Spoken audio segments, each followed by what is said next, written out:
I just watched a video from Sophie McPike.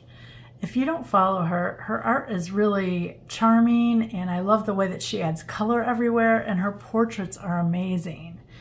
But the interest was in the journal she was using. It was the onion skin journal and it was a smaller one than the one I bought. But what I really liked about it is it's onion skin paper. She was doing mixed media on it, watercolor, pen and ink, color pencil, all kinds of different things. And the crunch of the paper, I just knew I had to have it. So I ordered one. It's a bigger one, but I wanted something bigger to test different things on. So it came in this great little case. I chose the more cranberry-ish cover, and it comes with a thank you, a little bit about their company. It talks about the onion skin paper and just the unique properties of it, which I really, really love. It gives you a template, so if you want to write, you can just lift up the page and see the beautiful lines underneath. This is the beauty of onion skin. So if you have tracing paper, it's very similar in the way that you can see through it, but onion skin has a different texture. And what I want to do with it is I want to start adding a little bit of ink to it. I recently bought sketch ink in the color Lily, and it's waterproof, and it is by, I'm going to butcher the name, so I'm just going to show you. I think it's Royer and Klinger, but I really like this color. It's kind of like a gray-green, and it's really, really pretty. I also have a dip pen set that I've had for years and never ever used it. I know, it's so sad, right? So this came with a pen, a little eyedropper. It came with an inkwell. It came with a brush rest so that you could rest your pen like that on it, keep it lifted. It came with 4 color inks. Now I don't believe these are waterproof, but I'm not really sure, so don't quote me on that. But I want to be able to use this, and so I'm going to use the dip pen today. But it's a beautiful set, and the time that I got it on Amazon, it was pretty inexpensive with what came with it. I printed out a couple quotes that I liked. Of course, they have to do with nature. In all things of nature, there is something of the marvelous by Aristotle. And then this one says, to walk into nature is to witness 1,000 miracles by Mary Davis. These quotes really speak to my heart because I live in the woods and all around me is nature in all forms, and I really love that. So here's what I'm going to do. First of all, I'm going to share the paper crunch because this is what got me to buy this journal. Listen.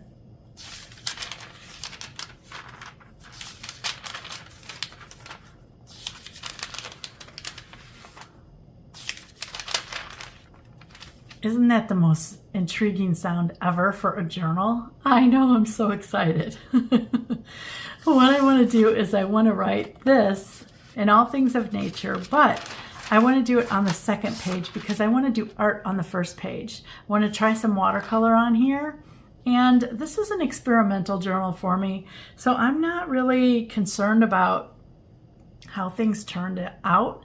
I'm hoping the pages kind of wrinkle and buckle a little because of the wet media, but I'm not sure, right? I don't remember Sophie's looking all crumpled or anything like that. I thought it remained pretty smooth.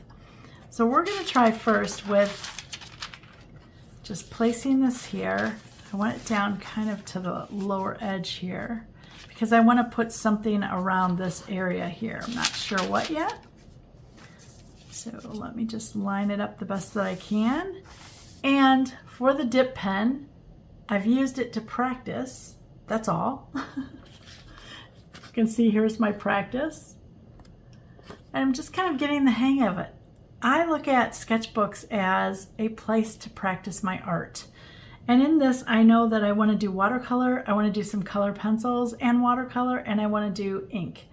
I might add some mixed media, maybe some paper ephemera over time, but for right now, ink and watercolor is probably going to be enough for me. Please bear with me how slow I'm gonna go, so I might speed it up.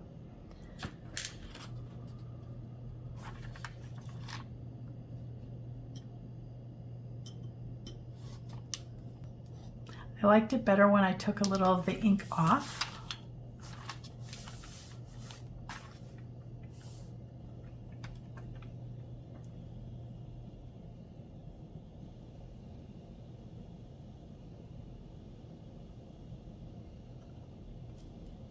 Isn't that gorgeous how you can just trace through the paper? I love that so much.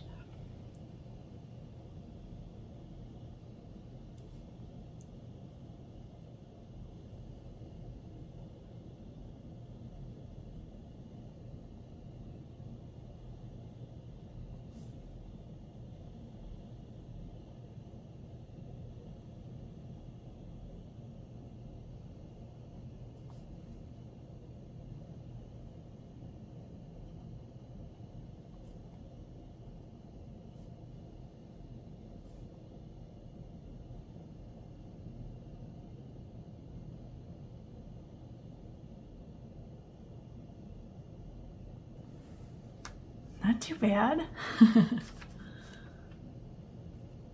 I'm going to re-dip for every line just so that I can try to get a consistent mark. I'm sure there's a better way to do this, but this is me learning.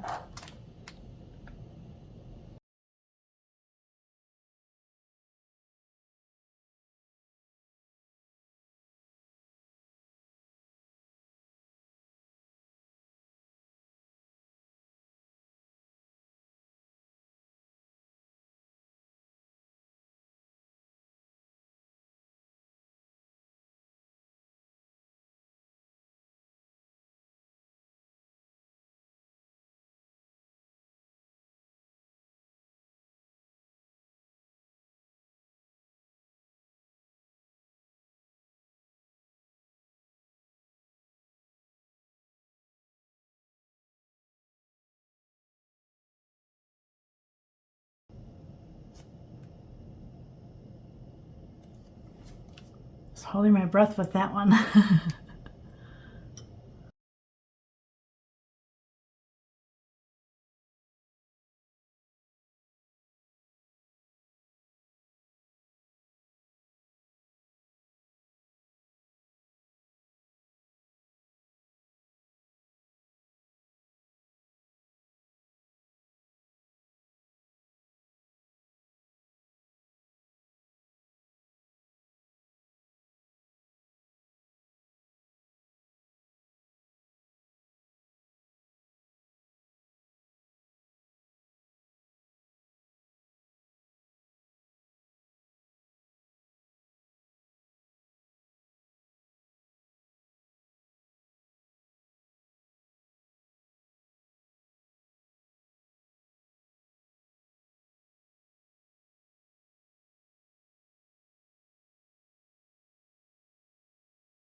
That's not too bad. Let me bring it closer.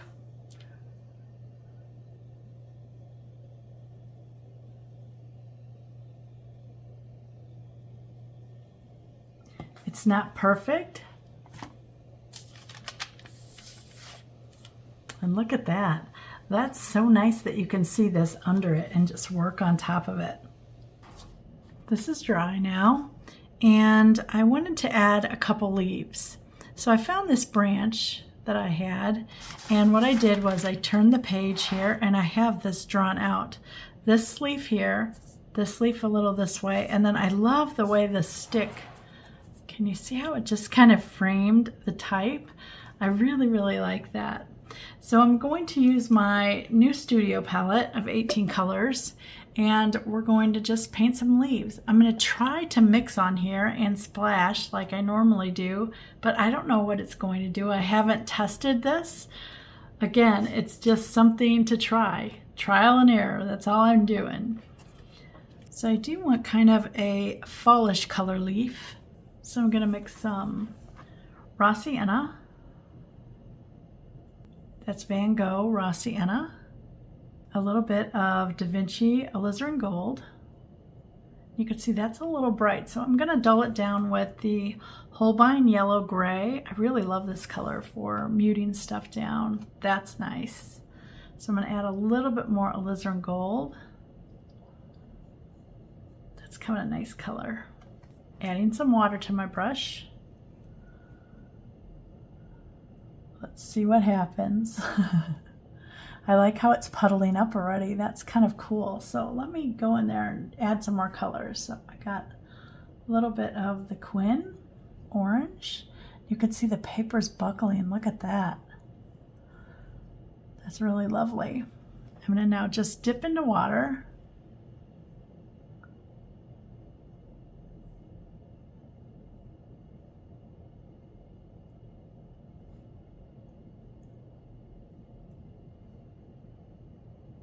Going to go into just some raw sienna right now. Right now they're kind of blending because of the wet and the crinkling of the paper.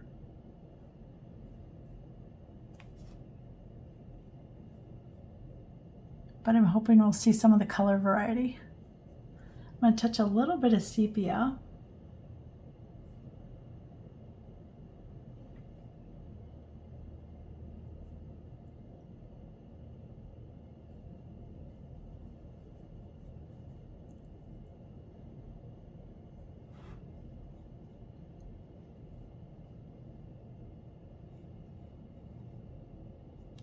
I'm wanting to splash because I'm seeing this dry, so let me do that.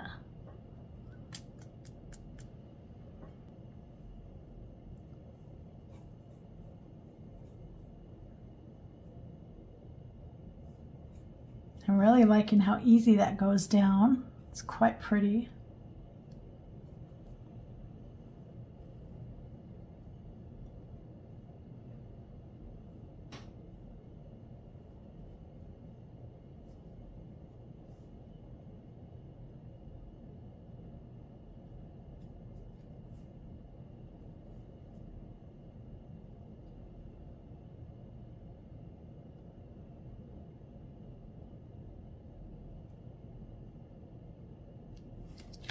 I remixed to get a little bit more of that alizarin gold on this littler one over here. So it's raw sienna and alizarin gold.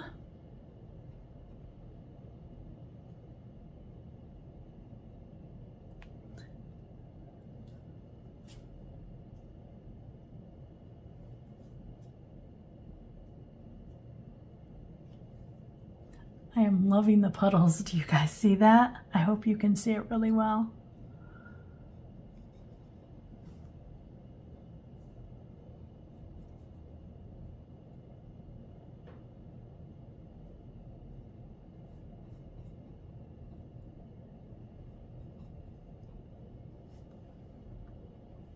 Gonna go for some alizarin and a little bit of the yellow gray. And let's see what that does up here.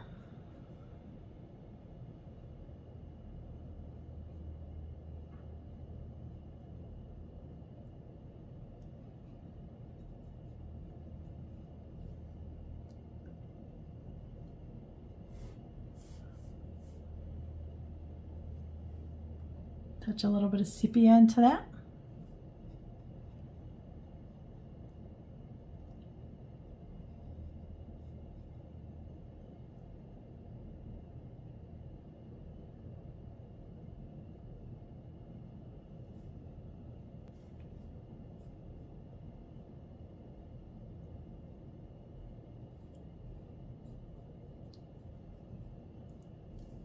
Wow, look what the water's doing to that.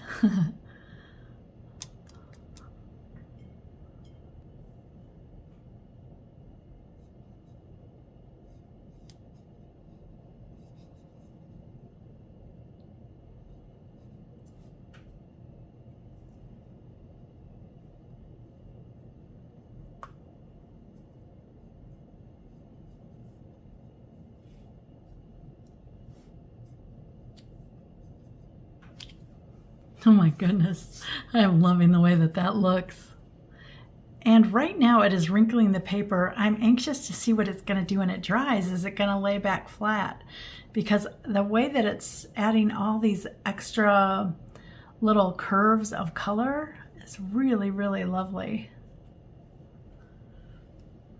Okay, let's go to work on this stem here. I want to add a touch of lavender to my stem color. So when you mix brown and lavender, you get a really nice kind of gray. So that was sepia and lavender. That's pretty.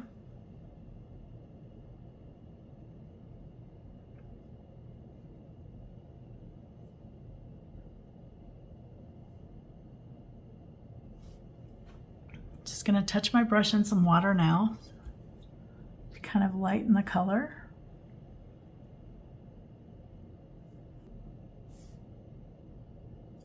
Gonna get some straight sepia now.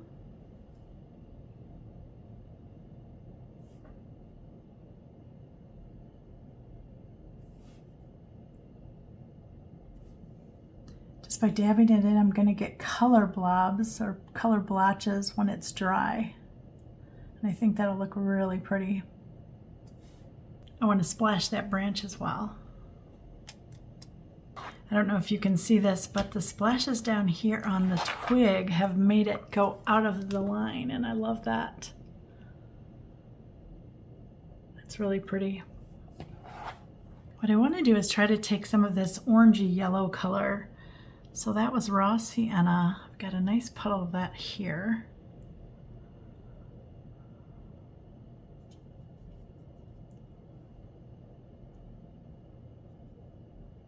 I'm making it really watery. And I'm going to tap it just against my pencil here so that it splatters. They're very fine. Let's bring it closer.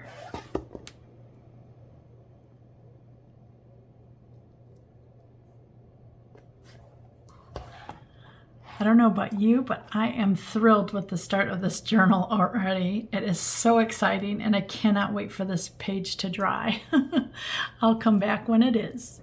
My leaves are all dried, and I want you to just look at the texture that this paper gave me. I love it. I like that it kind of, as it got wet, it kind of formed horizontal lines like this. And you'll see that in the texture up here. You can see really the straight lines here and here. See the texture of that? Isn't that pretty? And then I see just a little bit of that straight line texture here. But I really love the texture that this paper gave me. And then you can see the stick. And then I added another baby leaf down here because I didn't really want you to see Aristotle's name. I wanted you to see the quote. So I kind of hid his name there. But what I really like about this paper is you can still see that there's stuff under it. Isn't that neat? I like that you can still read it. It's such an interesting concept. And then when I flip this, I have this totally blank page. Now I know for me, I need to think about what I want to add here. I'm thinking like just really some light scroll work. I don't know what it's going to look like, but I thought if I could see a little bit of scrolls, and if I was a doodler, that would be fabulous, but I just don't do that. So I'm going to have to really think about what can I see going in and out, kind of wrapping around this twig here. And then I want it to kind of wrap around so that it frames all of this, but on the other side. So this page is totally done the leaves. So what I'm talking about adding the frame, I'm talking about adding it here. Whether it's just little swirls, I really don't know. I will probably have to pencil it on and then figure out what medium I'm going to do it with. I think some color would look really nice, and I might just have it match kind of the twig color, kind of going in and out. I'm not real sure. Even a yellow would look really nice to tie into my more autumn looking leaves here. But I'm liking the idea of seeing through the layers. I like that a lot, and it's really making me think like, okay, what's going behind this page now, right? So as I keep adding, and let's just see, like even if I just added leaves, you see that it's adding another shape back there, which is kind of cool. what I'm going to start thinking about is the layering and the colors, because I think if I add a bright color where these leaves are, let's say this is kind of a bright limey green, I'm going to be able to see hints of that under there. I don't think that I will add colors like these because I already have them up front, and I don't think they'll give me the same back here. So I'm already planning like, okay, I've got to use different colors on each page, just so each page is kind of separate, but then when they are all laying on top of one another, they have a morphing into one another to create one piece of art, and I'm kind of excited about that.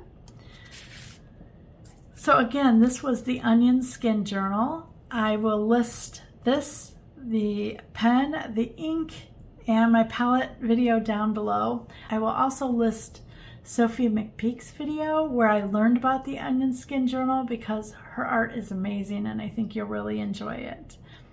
So if you were inspired by today's new journal, please like, comment, or subscribe. Thanks so much for watching.